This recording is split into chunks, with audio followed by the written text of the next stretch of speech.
అది రామాపురం అనే పచ్చగా ఉన్న గ్రామం. ఆ గ్రామంలో ఉన్న పాఠశాల పేరు శ్రీ సీతారామ పాఠశాల. ఈ పాఠశాల కొండల మధ్య వనానికి దగ్గరగా ఉంది. పాఠశాల తోటలో మామిడి చెట్లు, నేరేడు చెట్లు, కలప లతలు ఉన్నాయి. ప్రతి ఉదయం పక్షుల కిలకిలారావాలతో పాఠశాల ప్రారంభం అవుతుంది. ఆ పాఠశాల పిల్లలు సంతోషంగా తేలిపోయే నీళ్లు తీసుకుని వచ్చే సమయానికి పాఠశాల ముంగిట్లో నిల్చుంటారు. పెద్ద పెద్ద చెట్లు వాటి నీడతో పిల్లలను కమ్మి ఉంచుతాయి. పాఠశాల ప్రధానంగా 3 గదులు కలిగిన చిన్న బిల్డింగ్. ఆ గదుల్లో బోర్డులు, మట్టి నేలల మీద చిన్న చిన్న బెంచీలు ఉంటాయి. పిల్లలు బెంచీల మీద కూర్చుని మాస్టారులు చెప్పిన పాఠాలను ఆసక్తిగా వింటారు.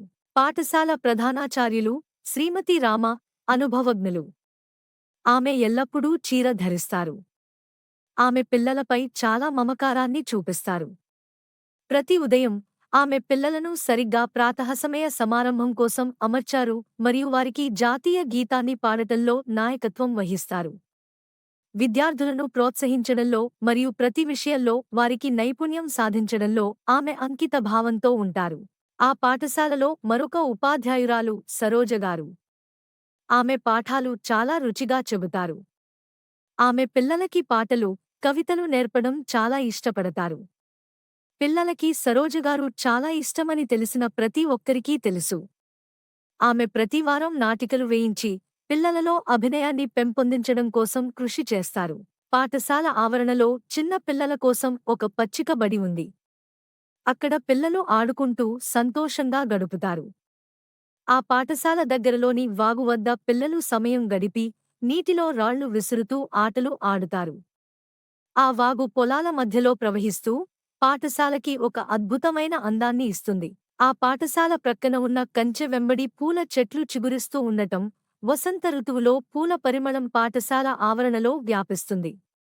పాఠశాల పిల్లలంతా బడికి వచ్చే దారిలో చినుకులు పడుతున్నప్పుడు చెట్లు వాటి కింద చెంతపడి సేదతీరుతారు. ప్రతిరోజూ పాఠశాల ముగిశాక పిల్లలు తాము నడుస్తూ వెళ్లే దారిలో చెట్టు కింద ఉన్న కొబ్బరికాయలు, మామిడి పండ్లు కింద పడినవి ఏరుకుంటారు. అది వారి క్రీడాంశం. రామాపురం పాఠశాల పిల్లలు విద్యతో పాటు ప్రకృతిని ప్రేమించడంలో పాఠశాల ఉపాధ్యాయులు శ్రద్ధ వహిస్తున్నారు. ఈ విధంగా రామాపురం గ్రామంలో ఉన్న శ్రీ సీతారామ పాఠశాల పిల్లలకి మరువలేని జ్ఞాపకాలు, స్నేహితులు, విద్య అందిస్తోంది. మట్టి నేలలో, మామిడి చెట్ల నీడలో, పక్షుల కిలకిలారావాల్లో పెరిగే విద్యార్థుల సమృద్ధి కోరుకుందాం.